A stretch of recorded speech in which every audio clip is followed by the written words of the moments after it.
flavor is an amazing human who has perfected their craft. Welcome to Flavors Unknown, a series of inspirational conversations with renowned culinary leaders. Discover how their cultural identity shapes their creative process. With your host, Emmanuel.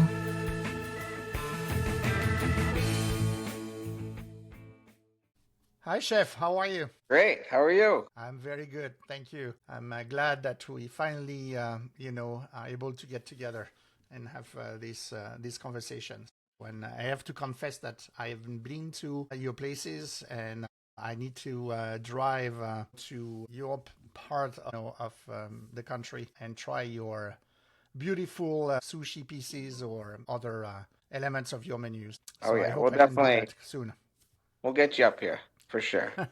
Yeah, it's not that far because I'm based in New Jersey, so it's not too far. Yeah, it's like hour and a half flight, maybe Yeah, less. exactly. So, before we get into, your journey and talk about your concepts, food that you have is, I'm curious now that you have, the experience when you look at a whole fish today. So what do you see first? Do you see flavor, possibility, responsibility? I'm just curious. How do you see you see this?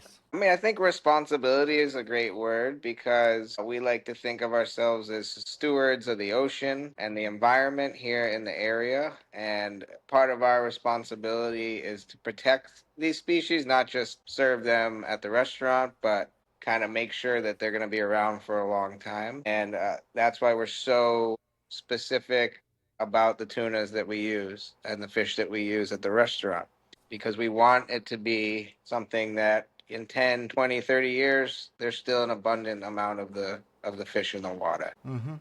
And does your answer like change, over time? I mean, is it something that if I would have asked you the question when you started, you would have answered like differently? Yeah, I definitely. I think once I moved to Maine, it kind of opened up my eyes to a lot of these Mm-hmm. you know, details of the fishing business that I might not have known before. There's a lot of misinformation out there. There's just a lot of bad information. It definitely wasn't a focus of mine Mm-hmm. previously, but it is 100% a huge part of what we do now. Yeah. So obviously sushi was not kind of a straight line, destiny for you. So you almost like you stepped into the sushi world almost like unexpectedly. So, and then obviously you built, that deep experience that you have, over time. So can you share with us how did sushi first enter into your life? Sushi first entered into my life in Providence, Rhode Island, when I was working at a restaurant. It was a steak and sushi restaurant. That was the Uh-huh. concept. So steakhouse with a small sushi element, and I was working in the kitchen. The way it went was the sushi guy's assistant didn't show up one day. The sushi chef came into the kitchen and was like, "Is anybody interested in learning or helping, at least helping me, helping Uh-huh. him on the short term?" And I volunteered, and that's kind of how it all started. I trained under that chef for a little bit. Yeah. Ultimately, it did not work out. I don't think I was really ready to become a sushi chef or even a sushi apprentice Master. Yeah. at that moment. So, but it did kind of just get me into the sushi world, and eventually I kept doing it and kept learning until now, when I'm still learning. But Sure. definitely was not something I was planning on doing ever, and it just kind of happened that way. So it's interesting. You just mentioned that you didn't think at that time that you were ready. So what do you mean by that? Because at one moment, obviously, you thought about it that it was not like a normal like day to day job, but it was something that you wanted to master. So what happened? I mean that switch. Well, definitely, I don't think I was ready in the sense of I was not mature enough at the time to take on Okay. that level of responsibility. Mm-hmm. I didn't have the drive that I had now. I wasn't as passionate about the restaurant. I went to culinary school. I didn't really know what I wanted to do. I just kind of didn't have a ton of options, and that's kind of where I ended up. I've always loved food and I've always loved cooking, but I never thought it was going to be my career path. And when I started it, I still Hmm. wasn't sure. It took me a little while Okay. to really enjoy it, and I think a lot of it has to do with being good at something. Like it's really hard to enjoy something it was so difficult in the beginning, and I kind of got discouraged pretty quickly. If that makes About sense. you're talking about like cooking in general, or you're talking about sushi specific? Sushi specifically, I Okay. mean, cooking at the time, I was the kind of the young salad guy that, Okay. I could hang on the line. I could get through a busy service, but I definitely was like the last guy that the chef would be thinking about to, move Got up it. at the. Yeah. So what made you then suddenly being like, into it? Is it because you met, someone like a mentor, or because of a place? What was it? Yeah, I definitely did meet a mentor. Okay. I was lucky enough to work with a chef in the Boston area. I took a job as an assistant. This was a couple of years later. I kind of went back to cooking, just working in a hot kitchen, and there was an opportunity to work at the sushi restaurant. And I called the guy. It was like a Craigslist ad or something. Yeah, his name is Song Lee, and he has a sushi restaurant a little north of Boston right now. And he kind of took me under his wing and taught me a lot of things that some of the chefs that I'd worked for before just weren't willing to teach me. I don't know if it was me or what the situation was, but But this you clicked. guy, Yeah. Okay. yeah, we clicked, and That's great. he invested in me, and that meant a lot to me. Okay. Okay. And so what did like almost sushi like taught you or teach you, that other parts maybe of the kitchen, did not? If there's anything specific that you could, characterize? Yeah, I mean the simplicity of sushi, it's Hmm. very, specific. Ingredients are so important. Every little detail is so important because it's really just, a slice of fish on rice sometimes, or just a slice of fish. So Hmm. it's really like there's no hiding in the food. You really have to know what you're doing. And I really enjoyed the simplicity, and I also enjoyed um, just learning something new. It was very intimidating. The more I did the more comfortable I felt and more confident I felt to try new things or Hmm. just expand my skills as a sushi chef. Okay. And then so you started as a cart, so like with Mr. Tuna. So what was like the original vision of Mr. Tuna when it was that cart that you had? The original vision was just a place where I can serve my food. Okay. This was kind of before pop-ups weren't really as popular back then. Like only a Hmm. couple chefs were doing it, and it just seemed like a great opportunity for me to start something that's mine without this huge investment. So that really drove me to start the business. And in the beginning, it was just hand rolls. It was just me make 3 or 4 hand rolls on the menu, and I did all the prep myself. I did everything. We didn't really have anyone. We had like a 17-year-old kid that took orders on the cart, and that was pretty much the whole operation for the first year. Okay. And those hand rolls were they, like some of them were like unique and special compared to what could be found in other, sushi places? Because Yeah, you I need to think have our probably like the standard and the things that people expect, but I'm guessing you need to as well to have like a, kind of a signature, hand roll. Yeah, we had a spicy tuna, which is still on the Sure. menu. I mean, that is something that you see on lots of sushi menus. I think ours was a little unique. We use a pickled plum paste, umeboshi, Okay. so it gives it Yep. like a little more complexity to the dish. We don't use spicy mayo in our spicy tuna. That's kind of a common thing. We just do like a Correct. sriracha and chili oil mix.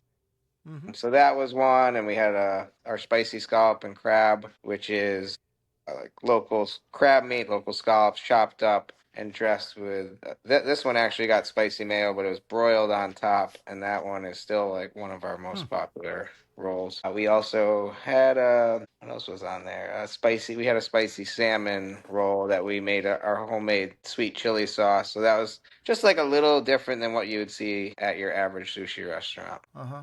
And so, at what point, like, did you know that the concept was, like, or had enough, was ready, or had enough depth, to come like a full restaurant? It was like Not right off the 2022, bat. yeah, 2024 or something like this, or before? 2017 was the cart, the first Yeah, year with of the the cart, cart. yeah. And that definitely the first couple days, I thought I made a huge mistake. But slowly it started to get more popular.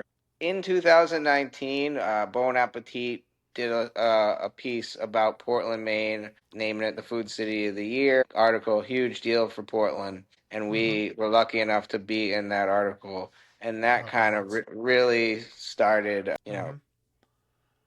the popularity of Mr. Tuna really started there. Like we had a very culty kind of following before that, but once Mm-hmm. that came out, it really, the Okay. floodgates opened, and we knew we have a concept, something unique and something that people want, and then we kind of started working towards the restaurant from that day. Okay.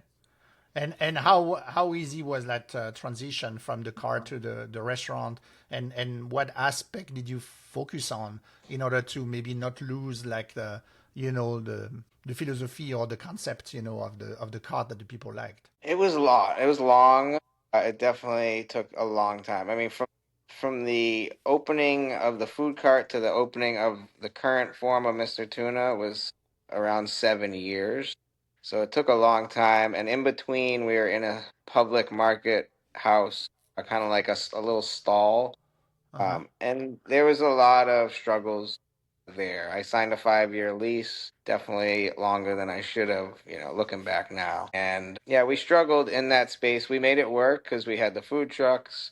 Uh-huh. We did eventually upgrade from the cart, the little push cart, to like a trailer that we could stand inside. And then yeah, the public market house was tough. It just never really did what we wanted to do. It was, good for the food trucks and having a space to prep for it, but ultimately it was not a place that people wanted to hang out. And the vibe that we were trying to create, we couldn't really create it in that space. So there was a good chunk of time in between the cart and the Mr. Tuna that we have now.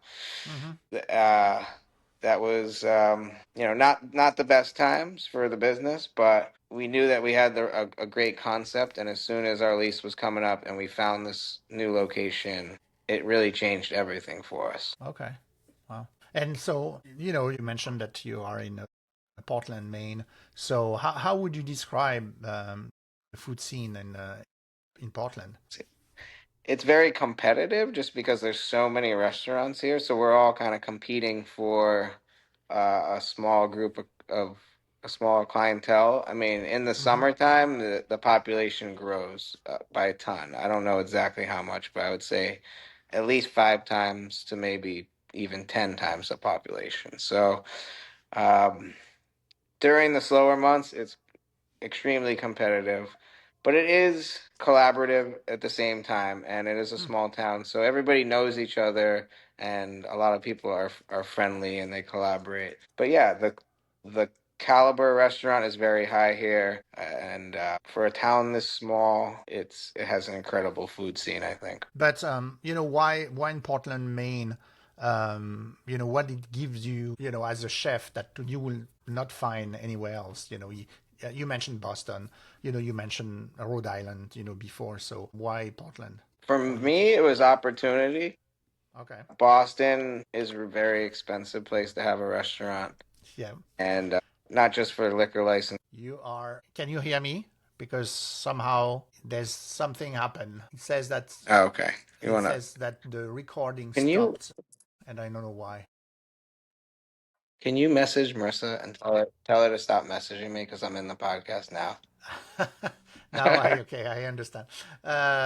Because it has stopped, so I don't know if it's. Oh no, so it should to be. What should I do? Make sure that the recording device has enough space, so that should be fine now. I hope so. Yeah, I think so. Christine, you tell her. I'm doing it. Okay. Thank you. Do you want me to So, start from the beginning on? yeah. If you don't mind, yeah, I was mentioning. You said Boston was expensive, and that's Yeah. where we were. Yeah, so I left Boston because I there was a lot of opportunity here to open a restaurant in Maine. We really didn't have enough money to open a restaurant in Boston. We didn't have the connections, and it's extremely kind of corporate there. The liquor licenses are over $500,000. So we just didn't see an opportunity for us Sure. there. We started coming up to Portland and just visiting first. The town is such a fun town. There's so much to do here, and of course the seafood. I mean, that was the easiest reason to come here to open a seafood restaurant, sushi restaurant, is because of the access that we have. Okay. So, if there's like specific fish or a cut or a preparation for you that tells like the story of Maine especially well, or that you like to work with because you think it's really well representative of the quality of the type of product that you find around there. There's so many.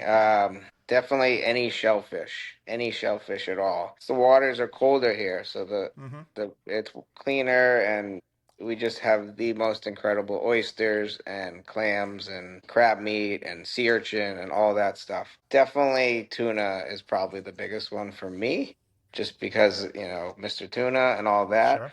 Yeah. I think this town is kind of known as a lobster town, and a lot of people don't know that we have these beautiful giant bluefin tunas in our waters. Mm-hmm. So that's something that people are starting to catch on to now, and we're always talking about it. But the quality of the tuna here is as good as it gets. A lot of these fish either getting shipped to Japan or Yeah. getting sent to some of the best sushi bars in America. So that's just something that maybe not everyone knows about, but it is a huge, huge part of Maine and the fisheries and all that here. Yeah. I mean, you mentioned sea urchin, so because that's one of my, uni is one of my favorite part of, when I go to a sushi place. And obviously, most of the one that we find here in the U.S. comes from California, or or is even shipped from Japan. So, do you use the one that you find locally? We do. If you, when you use, yeah, okay. So there's a Maine sea urchin season that starts Mm-hmm. in September, like right at the end of September, as soon as the waters start to get a little colder. And that season runs until like the first week of April. Basically, that just ended. And we now transition to Canadian sea urchin, which is essentially the same thing. It's just our season closes and theirs remains open a little bit longer. Same body of water. It's just that line of the Canadian and US, but that's where they're getting most of the sea urchins. And then after that, once the Canadian season ends, which is going to be around Memorial Day, is usually Mm-hmm. the last of the Canadian uni. We don't use uni at all until the main season starts back up. Oh, okay. Okay. And how is the profile of the how would you describe the difference of the profile between the one from Maine, Canada area compared to California or Japan? So it's very similar to the Japanese bafun uni. That's what it is. Okay. It's bafun uni. Yeah. It's the same variety as the Japanese that you would get in Hokkaido. Mm-hmm. They just, I think in Japan, there's a little more just varieties of that species, but it's very similar. And actually, a chef from Tokyo that came and did a dinner at Mr. Tuna said that he prefers the Maine uni over the Japanese. So Okay. So here we that go. So we have to go to Mr. Tuna between September and November then. that's right. That's right. Okay. And Absolutely. then Santa Barbara uni is so Yeah. different. I really prefer the East Coast uni. Not to knock the West Coast stuff, but I think the brininess and the saltiness of our uni is what makes it so special. Okay. So you're obviously getting your seafood and the fish from locally, and I want to ask you about sustainability because it's becoming like a buzzword, not only in restaurants, in a lot of industry. And a lot of chef obviously talks about sustainability, but what interests me is that what that word, in fact, the word like really mean, to you. So we at the restaurant we like to use the word responsibly sourced instead of Okay. sustainably sourced. And I Uh-huh. think what that comes down to is just making conscious efforts to source responsibly. And we have decisions as a chef that we make every day about what we're bringing in. It's my decision. What do I want to serve at the restaurant? Hmm. I try to get as much information, and we have lots of great resources here. We work with the Gulf of Maine Research Institute here in Portland, and we're always talking to the fishermen and all our people in the fishing community, and we just try to make the best decisions. What is good for the ocean? What is good for the fishermen? What is good for the economy? What is good for healthy for people to eat? So we use all those factors when we're making these decisions about what we're going to Okay. serve at the restaurant. And I feel really good about what we serve. And I think a lot of people feel good about what they're eating because of that. Is it easy sometimes to combine business decisions and, responsibly source, decisions? Because sometimes they are compatible, but sometimes it's not easy from a cost standpoint. Sure. I think the responsible source is first. We always go for that first. And then we Okay. try to we work our way backwards from that to how we can work that into the business model, whether it's pricing or finding creative ways to use it to give value to the customers and not for them not to always have to directly eat that increase in price because a lot of these choices we're making are not always financially great for the business. Like Sure. changing to certain products might cost a lot more. So we have to Hmm. find a way. How do we justify paying double for this product and Okay. not raise it, double the price on the menu? So that's definitely one of the challenges. But I think first responsibly sourcing everything comes Okay. out. Okay. And you're talking about the consumers, and do you think that there's some parts of the fish that like consumers still underestimate? Absolutely. There's tons of parts. I mean, I think the seafood is still very mysterious to a lot of just Really? people. Yeah. And I think a lot of it comes with education, and that's part of our responsibility as a chef in the restaurant to educate the people. And the easiest way to do that is to get them to Okay. try something new, and if they like it, you got them. They're gonna keep eating that thing, whatever it may be. If it's, at Mr. Tuna, we do a thing called skin and dip. It's all the skins from the fish. We turn them Hmm. into like a crispy kind of chip. Most of the time that is a product that's getting put in the garbage. We're turning it into something delicious. Okay. When you're talking about, that it's misunderstood from a seafood standpoint, is it both fish and shellfish or mainly fish? What do you think? I think it's everything. I think It's everything. also when you talk about sustainability or responsible sourcing, there is a lot of information out there that's not necessarily correct. And where people get that information, I don't always know, but there's still people that think that bluefin tuna is a bad choice. That is, it's a little more specific than that. We're only using Atlantic bluefin Hmm. tuna. We're using wild Atlantic bluefin that's caught by a fisherman with a rod and reel. They're catching it by hand. The amount of fish they can catch is extremely limited and regulated. And I think just people assume that bluefin is bad because there are a lot of parts of the world where they're not doing the right thing. Also, there might be things that, like, in the 80s or 90s, everyone was like, tuna, don't eat bluefin. Other fish like that might have been overfished back then, but the fisheries have come back because Hmm. of this, all the regulating that we're due to protect the fisheries. So I think that there's a lot of misconceptions of what's good to eat, what's not, Sure. what's good for you. Farm raised. Like, is farm raised bad? No, farm raised not bad. Depends how you're farm raising. If you're farm Exactly. raising shellfish, it's usually a really good operation. It's good for the ocean. They're usually Uh-huh. small farms that are on the coast of Maine.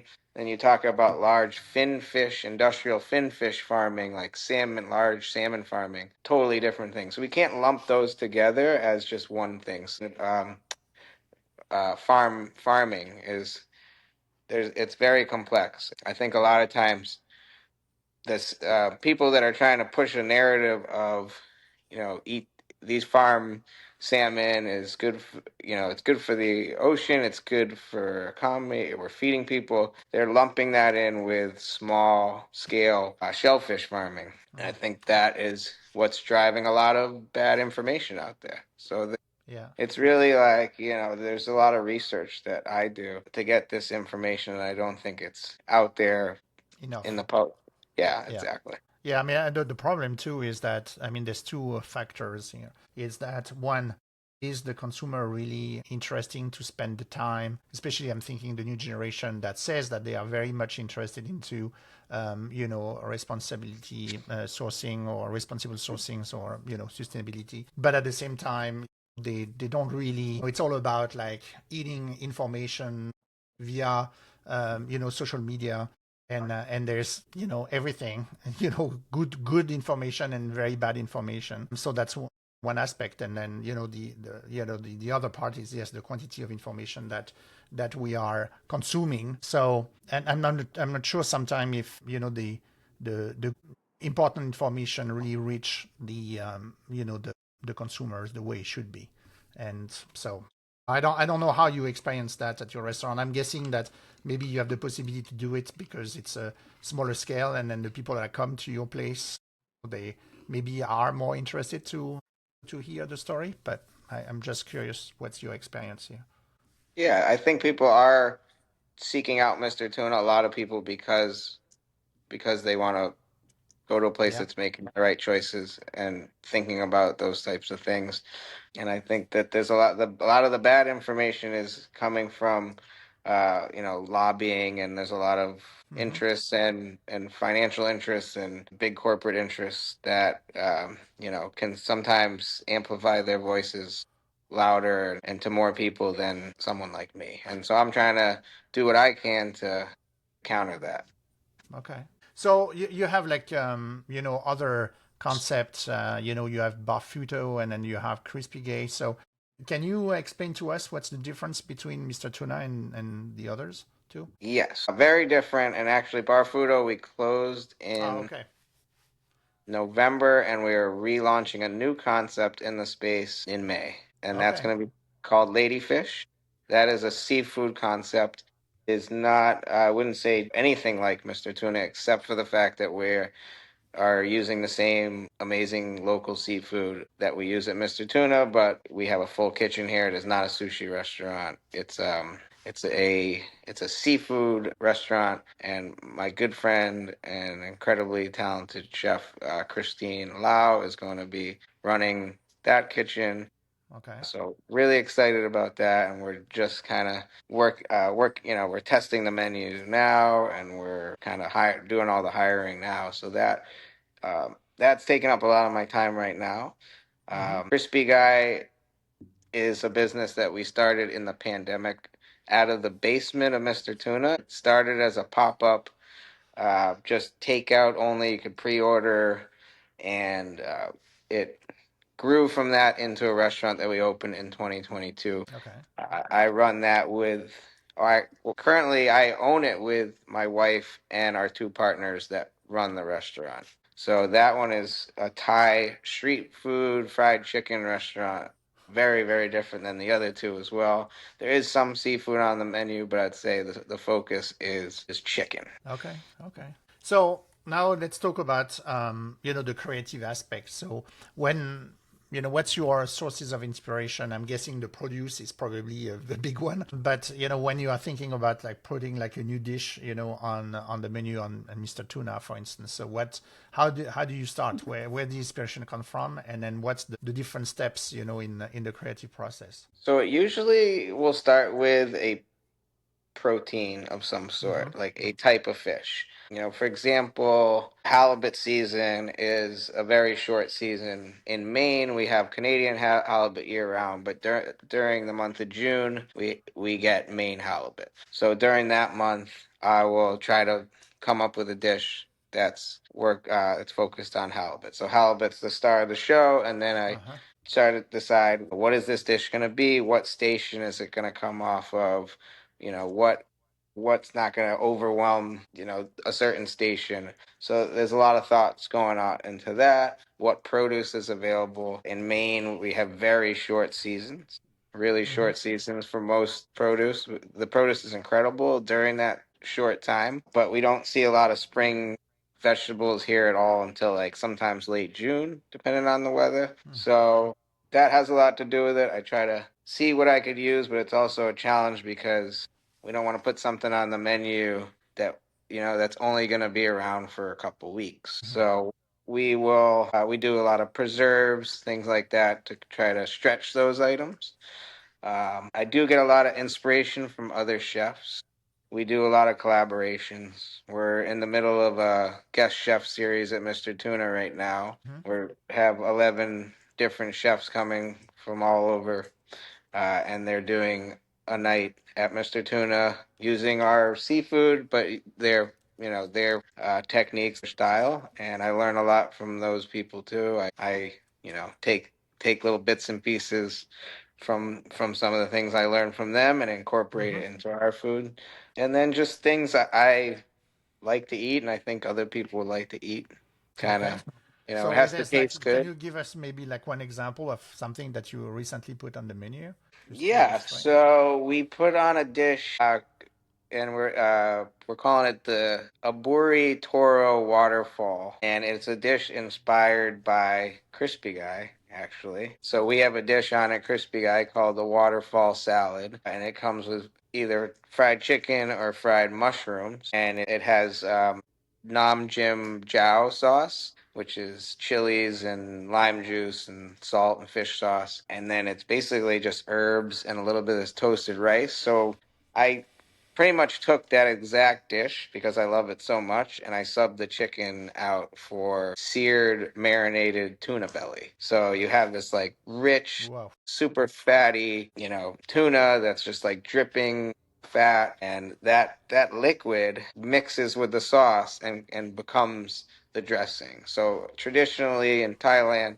the waterfall salad is done with beef. So when you Mm. grill the beef, all that drippings and all that meat fat mixes with the lime juice and the chilies, and it does something special. And so that's a dish that we just put on about a week ago, and it's kind of like a fun collab with Mr. Tuna and Crispy Guy, but people seem to really like it, and Yeah, it's I'm sure. It's like I just want to go and come and drive now to your place to try it.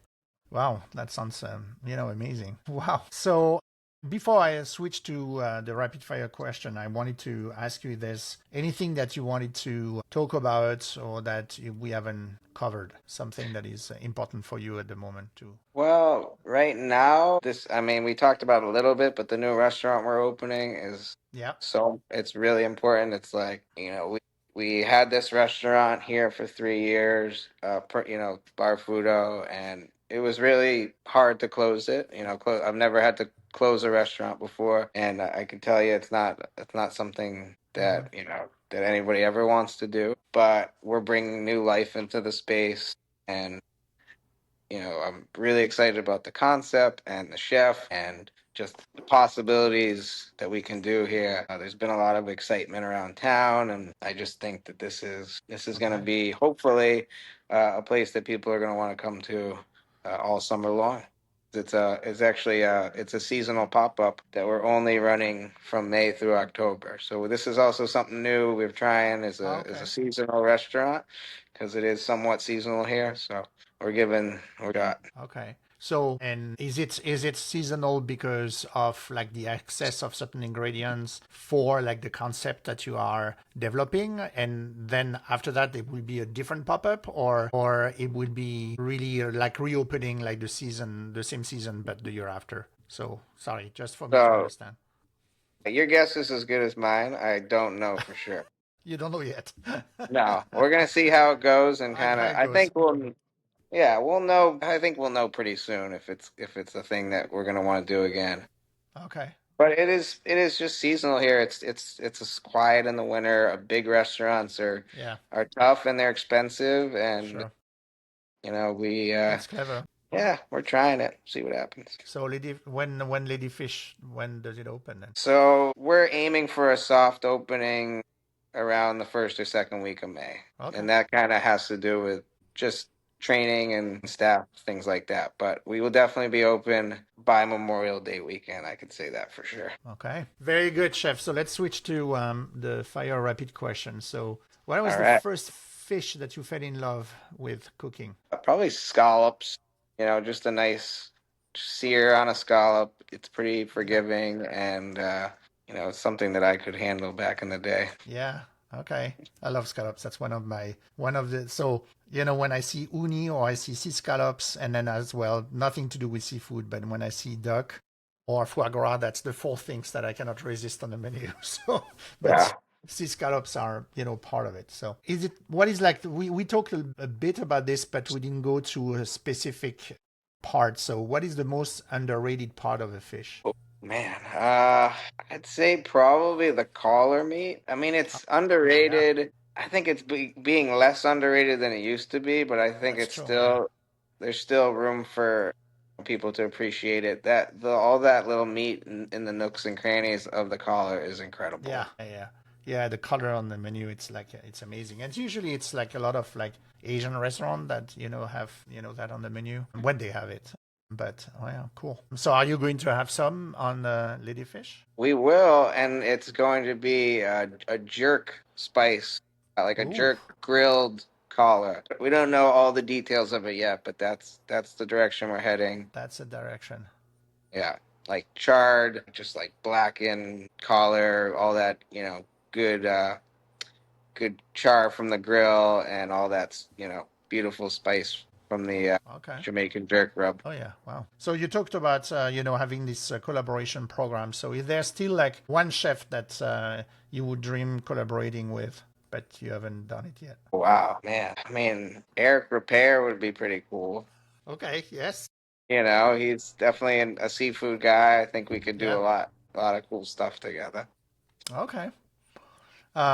What is your go-to guilty pleasure food? I say guilty pleasure, not something elaborated. Sometimes a chef tell me something, and I said, "Where's the guilt in that?"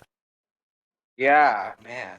Guilty pleasure food. The I the mean, I one that your do. wife is going to tell you, "Stop eating that." That's her.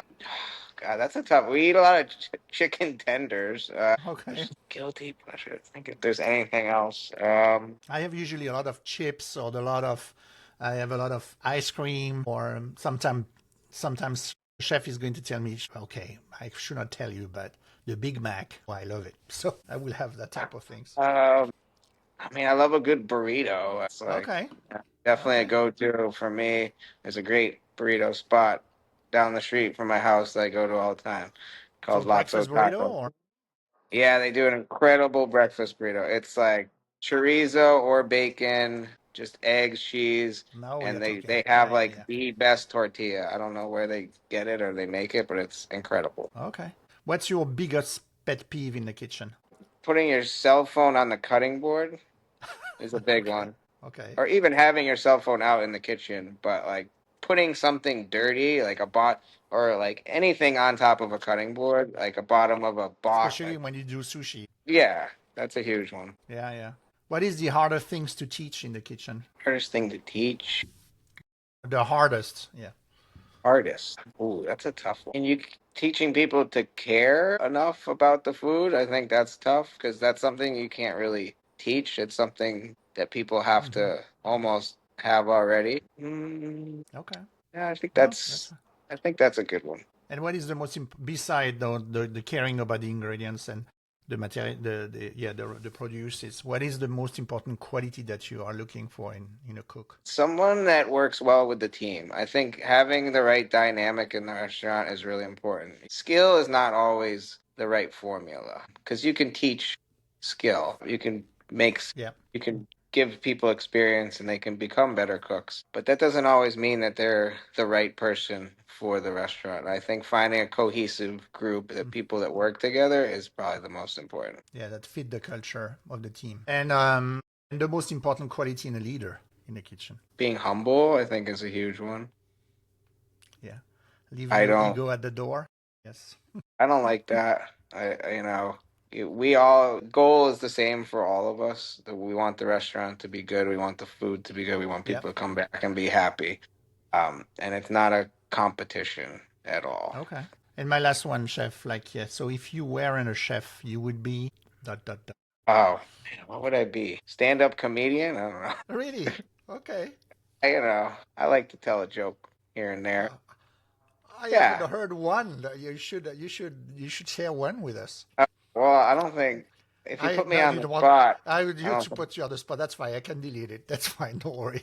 But that's like okay. I didn't know. I didn't know that you were like you like to tell jokes. Yeah. Very good. Steph, thank you very much for your time. I appreciate it. Thank you for being on the show. My pleasure. Thanks for having me.